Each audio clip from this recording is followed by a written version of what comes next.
Substansi problem gas LPG dan kebocorannya, kalau tidak salah 30% dari 7,2 juta metrik ton itu, tidak terjadi di warung, tidak terjadi di pangkalan, tidak terjadi di agen, terjadi karena ada pengoplosan. Pengoplosan itulah yang belanja kemana-mana, dioplos, dijadikan tabung gas 12 kilo yang non-subsidi. Keuntungannya besar. Nah masalahnya adalah, kalau itu problem kenapa terjadi kebocoran gas LPG subsidi kita, kenapa warung yang jadi kambing hitam? Nggak boleh dong. Ketidakmampuan negara untuk kemudian memberangus, menangkap, menyelesaikan, memperbaiki dan sebagainya terhadap proses oplosan-oplosan yang ilegal ini, jangan mengkambing hitamkan warung. Warung ini untung berapa? 1.000-2.000 perak kok. Dan kenapa dia jualan jadi bikin warung? Karena negara gagal memberikan lapangan pekerjaan. Negara gagal membuka lapangan pekerjaan, rakyat bikin warung. Oke, rakyat tidak mengeluh loh. Rakyat tidak menuntut negara, rakyat buka warung. Lalu dia mau tambah penghasilan, ambil 10 dari pangkalan. Dia ambil dari pangkalan HRT Tangerang kalau tidak salah Rp19.000, lalu dia jual Rp21.000, Rp22.000, dia ambil selisih Rp2.000, Rp1.000 cuma untuk antar, kirim dan sebagainya. Dan warung-warung ini berbeda loh.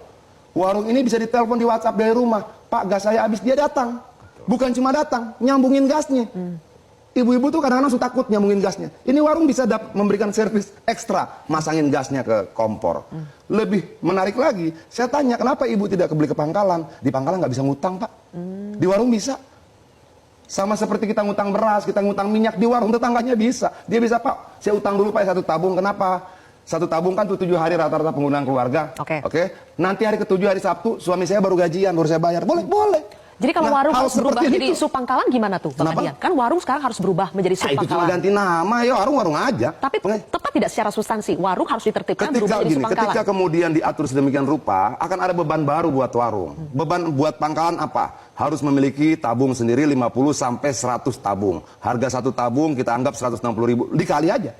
16 juta untuk tabungnya doang. Oke, nanti jadi sup pangkalan. Mereka harus beli tabung lagi berapa? 20, mungkin 25, mungkin 30. Ini bisnis tabung apa bisnis apa sih ini? Itu loh. Bang Adian, ya, maksud tadi oplosan itu di mana? Kenapa? Oplosan itu ada di mana? Di banyak tempat dong. Maksud saya di dalam sistem distribusi ada di pangkalan, kan di agen, atau di atasnya? Loh tidak ada. Ini bisa dijelaskan ke masyarakat. Abang, maaf ya. Dia terpisah. Ya. Oplosan ini bukan agen, bukan pangkalan, bukan warung. Oke. Oplosan ini sendiri. Dia beli di pangkalan, dia beli di warung. Kenapa? Aturannya memang 10% itu bisa diecer. 90% end user. 10% bisa diecer. Nah mereka belanja. Nah, justru itu pengajian negara hadir untuk mengontrol itu. Loh, bukan agar dong. supaya subsidi ini tepat sasaran. Yang harusnya digerebek oplosannya. Pengoplos. Pengoplosnya. Setuju. Pengoplosnya. Nah, pengoplos ini kemarin ada yang ketangkap berapa bulan lalu atau 1 tahun lalu itu punya 6.000 tabung. Oke. Negara dengan seluruh kekuatannya ini gagal. Oke? Gagal memberantas pengoplos itu. Terjadi kebocoran. Lalu negara butuh jawaban. Warung disalahkan, jangan dong. Begini, jangan dong. Ada kebijakan mereka ini. cuma mengambil keuntungan 1.000, 2.000, 3.000 rupiah. Untuk apa? Untuk makan anaknya, makan istrinya. Yang harusnya menjadi tanggung jawab negara secara konstitusional. Ditanggapi dulu nih, Bang, Ya, soal negara gagal. Bukan, jadi gini, apa yang dimaksud Bang itu adalah fakta. Nah, sekarang persoalannya adalah bagaimana menata ini sistem distribusi agar tidak terjadi oplosan. Sekarang Pertamina hanya mampu mengontrol dengan sistem sampai pangkalan. Dia tidak mampu mengontrol pangkalan sudah itu. Nah, sekarang kejadian oplosan dari mana?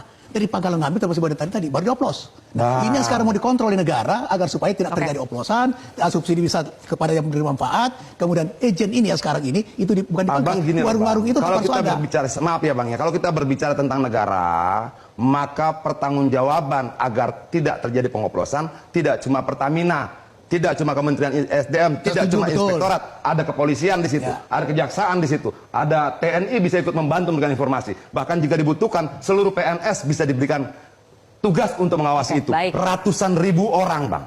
Desa kita cuma 70.000 sekian. Ya, bukan salah. Bukan tanggung jawab satu pihak saja. Ada Babin, kan Tipmas. Kenapa kemudian pengoplos itu tidak bisa diberantas? Nah inilah ditata ini, kalau kelola ini supaya bisa diberantas itu. Kalau sistem tidak berjalan, susah. Polisi, kejaksaan bagaimana dia mau nangkap? Kalau sistemnya berjalan. Pengoplos itu terbuka. Abang datang misalnya ke sebuah daerah, tanya pengoplos gas di mana, tahu.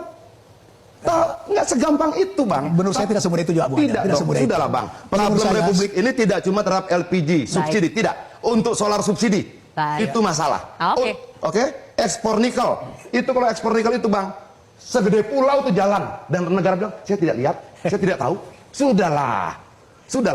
Oke, negara kita belum sempurna. Setuju, Oke, setuju. negara kita masih berproses untuk menjadi lebih Tapi baik. justru itulah Tapi yang dikata, gitu. jangan buruk rupa cermin dibanting. Baik. Tapi jangan warung rokok disalahkan. Nah. Tapi jangan rakyat kecil dikorbankan. Nggak ada, saya luruskan Gitu Bang. dong. Tidak ada kebijakan negara sekarang di mana warung dikorbankan. Enggak. Sekarang warung itu bagaimana ditingkatkan, Loh, dinaikkan itu kan pangkatnya ketika lahir dengan protes, sistem. Bang. Kalau kita runut peristiwanya, warung tidak boleh jualan dulu, harus langsung beli ke pangkalan. Lalu ada ibu meninggal. Kalau saya mau ralat ya, penjelasan keluarganya, dia datang, berapa berat 1 kilo, satu tabung LPG? 5 kilo, 3 kilogram. Dia tenteng itu 5 kilogram, jalan kaki 1 kilometer, sampai lokasi dia antri, setelah sampai gilirannya, disuruh pulang lagi karena tidak bawa KTP. Dia balik lagi, bawa nenteng 5 kilo lagi. Oke, hanya untuk ambil KTP. Lalu dia balik lagi ke sana. 1 hari untuk membeli 1 tabung gas itu, dia bolak-balik 4 kilometer. Oke, kembali lagi di channel GR 2045. Salam inspirasi, salam NKRI, harga mati. Tentunya teman-teman juga sudah mendengarkan sedikit penyampaian atau perdebatan tentang bagaimana.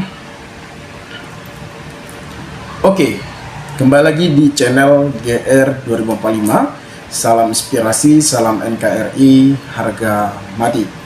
Tentu teman-teman juga sudah mendengarkan sedikit penyampaian atau penjelasan dari Adian Napitupulu mengomentari soal kelangkaan LPG atau 3 kilo gas yang kini banyak diperbincangkan dan banyak disoroti oleh media. Tentu apa yang disampaikan oleh Adian Napitupulu ini sebagai pengamat politik yang sangat senior atau sebagai politikus dari partai PDP, pandangannya tentu sangat menarik dan sangat disetujui. Tentu kita bisa lihat bagaimana situasi dinamika politik yang terjadi saat ini. Kelangkaan gas tentunya itu sangat merugikan masyarakat. Tentu siapa menterinya? Tentu kepemimpinan seorang Bahli itu adalah menteri, bagiannya lah untuk memfokuskan LPG dan mensejahterakan masyarakat. Tentu Pak Prabowo juga memberikan pesan terhadap Menteri Bahli. Tentu tidak heran lagi kalau komentar-komentar atau tanggapan netizen terhadap Bahli mengenai kelangkaan LPG ini. Tentu ini sangat merugikan masyarakat karena LPG ini sangat dibutuhkan oleh masyarakat dan LPG 3 kilo adalah untuk rakyat miskin. Tentu kita bisa lihat polemik bagaimana permainan-permainan para penguasa. Tentu mereka membutuhkan eceran-eceran yang sangat murah. Tapi kenapa akhir-akhir ini LPG sangat langka, teman-teman?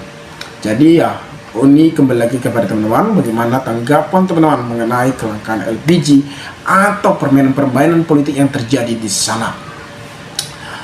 Polemik LPG 3 gas, politis PDIP sebut harus fokus pada pengoplosan, bukan warung kecil. Nah, anggota DPR dari fraksi PDIP Adian Napitupulu menyebut bahwa langkanya LPG 3 kilo belakangan ini adalah akibat dari kegagalan negara, bukan kesalahan pengecer atau warung penjual gas. Tentu tidak kesalahan dari pengecer atau penjual gas, apalagi kalau disalahkan. Tentu apa yang disampaikan oleh Adian ini memang benar, ini adalah salah negara. Kebocoran LPG terbesar itu bukan dari warung-warung, tapi pengoplosan, ujarnya di Kompleks Parlemen Senayan, Jakarta Pusat, Kamis 6 Februari 2024. Menurutnya, aparat penegak hukum seharusnya fokus merazia tempat-tempat pengoplosan gas dan bukan justru mencari sasaran yang lebih mudah seperti warung-warung kelontong.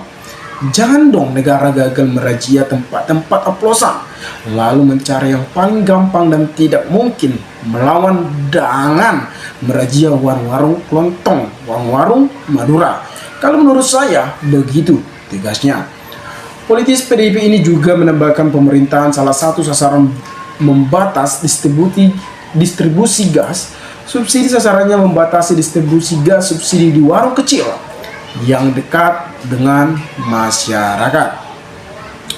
Nah, negara gagal merazia pengoplosan gas, tetapi nampak berbuat lalu yang dirajai warung-warung sembako. Nah, tentu pengoplosan ini juga ada permainan-permainan kepentingan, teman-teman. Jadi, tentu ini kita serahkan terhadap pemerintah untuk merajiakan pengoplosan-pengoplosan yang sangat merugikan masyarakat. Jangan dong yang disalahkan adalah pewarung atau penjual gas. Fenomena antrian panjang yang tidak terjadi beberapa hari terakhir di Jakarta seiring dengan perlakuan aturan baru pada 1 Februari 2025. Kebijakan itu membatasi distribusi LPG 3 gas hanya sampai ke pangkalan gas, telah menyulitkan masyarakat atau warga untuk mendapatkan gas subsidi tersebut.